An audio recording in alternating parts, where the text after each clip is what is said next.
আমরা ট্রান্সপারেন্সির তখন মাধ্যমে কেমনে করবেন? আমাদের ফিনান্সিয়াল তখন কেমনে করবেন? এখন ফিনান্সিয়াল পারতেছেন না, পলিসির তখন মাধ্যমে কেমনে দেখো। পারবেন?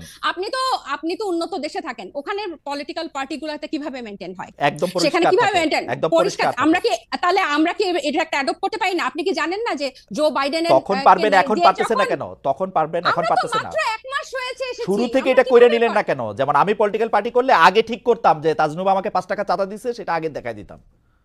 এই জন্য আপনি পলিটিক্যাল পার্টি করেন নাই, আমরা করেছি। আমাদের এবং এইটুকু আপনি সময় বিএনপি লাগবে আওয়ামী লীগের মতোই যে আর একটা এক পলিটিক্যাল পার্টি মাসে। করতেছেন। না, এটা আপনি এত তাড়াতাড়ি 1 মাসে আপনি যে আমি সব এক টক মাসেই শো বুঝতে হোস্ট পারি। এটাও বলে না, সবাই বলে যে মর্নিং শো দা, মর্নিং অলওয়েজ নট শো দা দিস। জনাব জনাব জনাব সার্জিস আলম, আপনাদের একজন নেতা, উনি যে 155টা গাড়ি নিয়ে ওখানে গেছেন, তার আগে হান্নান মাসুদও গাড়ি নিয়ে গেছেন, সেটাতে চাঁদাবাজি করছেন, সেটা অনেকেই বলতেছেন। আপনারা কি এটা তদন্ত করছেন? আপনারা তো এটা বিবৃতি পর্যন্ত দেন নাই। আমরা একটা চিঠি দেখছি ফেসবুকে, আপনাদেরই আরেকজন তাকে একটা প্রশ্ন করেছেন, মনে হচ্ছে যে এটা ছেলে খেলা। একটা লোক 155টা গাড়ি নিয়ে শোডাউন করতেছে, পরে আবার ব্যাখ্যা দিচ্ছে যে এটা তার দাদার টাকা, বাবার টাকা। আপনারা এটা কিছু বলতেছেন না, কোনো রকম তদন্ত করতেছেন না। আপনারা বলতেছেন যে আমরা মানে খালেদ ভাই গত এই ঈদের আগে এই সার্ভিসের ব্যাপারটা নিয়ে মনে হয় আমরা যে কয়টা গণমাধ্যমের সাথে কথা বলেছি, টক শোতে গিয়েছি, প্রতিনিয়ত এটা নিয়ে কথা বলেছি এবং এটার প্রশ্ন জবাবদিহি আনুষ্ঠানিক প্রত্যেকটা আনুষ্ঠানিক উত্তর বিবৃতি প্রশ্ন। দিয়েছেন? এবং এনসিপি আনুষ্ঠানিক বিবৃতি দিয়েছে? আমাকে আমি একটু দেখি শেষ নাই। করতে দেন, আমাকে একটু শেষ করতে দেন। জি, আপনি শেষ করেন।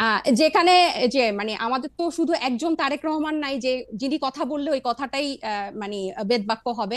একটা বিবৃতি দেই নাই দেখে আপনি আমাদেরকে প্রশ্ন করতে ডক্টর পারেন, সিবির কিন্তু একটা বিবৃতি না, আমি আপনার একটু কথা শেষ হইলে আমি আমি একটু বলি। একটা মানে আমি এটা কথা শেষ হইলে আপনি একটু বলি। আপনি তো বলে যাচ্ছেন, এত সুন্দর চমৎকার কথা বলেন আপনি, আপনাকে শুনতে খুব ভালো লাগতেছে, কিন্তু আপনি যদি আমাকে একটু সময় দিতেন। জি বলেন। আপনি বলতেছেন একটা বিবৃতির কথা। আপা, আপনি একটু খেয়াল করে দেখেন, আপনারা 5 স্টার হোটেলে ইফতারি কোথায় করলেন, কে আপনাদের চাঁদা দিল, সেই বিবৃতি সেটা আপনারা বিবৃতিতে জানান নাই। আপনারা রূপায়ণটার মধ্যে 2টা বিল্ডিং ভাড়া করে কেমনে থাকতেছেন, আপনারা এই 8 মাসে এটা আপনারা এটা জবাব দিতে পারেন নাই।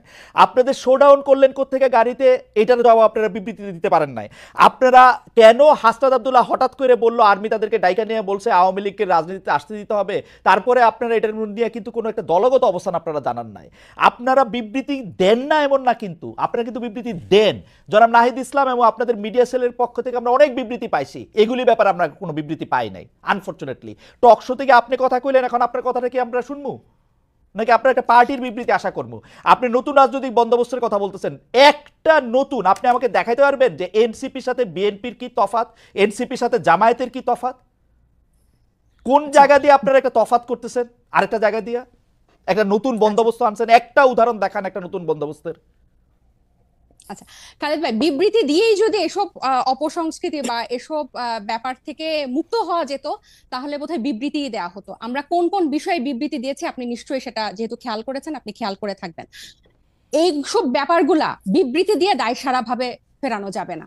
এই ইফতারের কথা এবং রূপায়ণ টাওয়ারের অর্থের কথা আমরা বারবার বলেছি, সেটা টকশো অন্যতম মাধ্যম বাংলাদেশের না না, আপনার এটা পরিষ্কার বিবৃতি দিতে কি অসুবিধা? বিবৃতি দিতে কি অসুবিধা আপনাদের? বিবৃতি দিতে কি অসুবিধা? ভাই এটা না কোনো অসুবিধা নাই, কারণ আমরা মনে করেছি মানে এটা লিখিত কোনো কথা বলছেন না কেন যে নাহিদ ইসলাম স্বাক্ষরিত একটি বিবৃতি এরকম যে আমরা রূপায়ণ টাওয়ারের টাকাটা অমুক জায়গা থেকে পাই, এইটুকু বলতে অসুবিধা কোথায়? আপনি কি মনে করেন যে বাংলাদেশের যে দমন পীড়নের কালচার এই বিগত দশকগুলাতে ছিল, আপনাদের টাকা দিলে তারা দমন পীড়নের সম্মুখীন হবে? আপনি আমাকে কথা শেষই করতে দিচ্ছেন না, পুরো সেন্টেন্সটা একটু শেষ করি। আপনার কি মনে হয় যে যে দমন পীড়নের সংস্কৃতি বাংলাদেশের রাজনীতিতে ছিল, আপনি একটা রাজনৈতিক দলকে কারা অর্থ দিল, ডোনেশন দিল, সেটা প্রকাশ করার মতো পরিবেশ এই দেশে বিগত রাজনৈতিক দলগুলো সৃষ্টি করে রেখেছে? একটা সামান্য ফেসবুকে একটা কথা লিখলে সেখানে যেভাবে আমাদেরকে অ্যাটাক করা হয়, সেখানে আপনি মনে করেন যে আমরা আমাদেরকে ইনভেস্ট করে তার নাম প্রকাশ করব? আর শুধু কি একটা রাজনৈতিক দল, শুধু এনসিপি? আমার খুব আশা যে আপনি আপনার কথা নিজেও শুনতে পাবেন এক সময়। আমার মনে হয় যে আপনি নিজেও হয়তো শুনবেন যে আপনি আসলে কি বলতেছেন। ডোনেশন কালেক্ট করব, এটা স্পষ্ট একটা মাধ্যমে আমরা যে আমরা এটা প্রকাশ করব। আপনি হয়তো 1 মাসে পারতেন, আমরা এটা পারি নাই, এটা আমাদেরকে সময় নিয়ে। আচ্ছা ডক্টর জাবিন, আমি একটু বলি, ডক্টর জাবিন ঘোষণা দিয়ে যেমন ধরা যায়, আমার কিন্তু বিশ্বাস যে ডক্টর তাজনুবা জাবিনও এটার মধ্যে চাঁদা দেন, কারণ ডক্টর তাজনুবা জাবিনের এই চাঁদা দেওয়ার ক্ষমতা আছে, সামর্থ্য আছে এবং তিনি সেটি দেনও। এটা প্রকাশ করলে মানে আমি দলটা করতে পারবো, দলকে আমি চাঁদা দিচ্ছি এটাও বলতে পারবো না, মানে এটা কেমন কথা?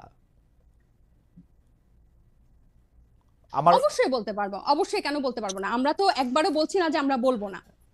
কিন্তু যারা একটা নতুন, আমরা তো একবারও বলি না যে খালেদ ভাই আমরা বলবো না আপনাকে, আমি বললাম যে আপনি যেসব উন্নত দেশে থাকেন সেসব দেশে কিভাবে হয়, আমরাও কিন্তু এগুলো বিভিন্ন ফলো করছি এবং আমাদের একটা আইটি টিম হয়েছে কিভাবে এই ওয়েবসাইটটা ডিজাইন করা যায়, যেখানে টাকা কিভাবে ঢুকবে এবং টাকা বের হবে দেখানো যাবে। কিন্তু 1 মাসের আগে আপনারা যখন এই প্রশ্ন ইফতারগুলো যখন হয় তখন 1 মাসও হয় নাই, ওই মুহূর্তে এটা কিভাবে প্রকাশ করব ওই পলিসিটা আমাদের হয় না, বারবার একই উত্তর দিয়েছি। রাইট রাইট, একই উত্তর আপনারা দিয়ে গেছেন। আমাদের উত্তরও আপনার রাজনৈতিক দল হিসেবে আমাদেরকে একটু ক্ষমা ঘেন্না করে মায়ের কম দিয়ে আমাদের উত্তর একটু শুনে রাখেন। আমরা দেখতেছি আমরা যারা আপনাদেরকে টাকা দিছে বলে আমরা সন্দেহ করি তারা গ্রেপ্তার হয় নাই, তাদের বিরুদ্ধে কোনো মামলা মোকদ্দমা কিছু হয় না, তারা সুখে শান্তিতে আসে, এই হচ্ছে আমাদের। এইটাও আপনারা একটু শুই না সহ্য করে নিজেদের মধ্যে আলোচনা করেন।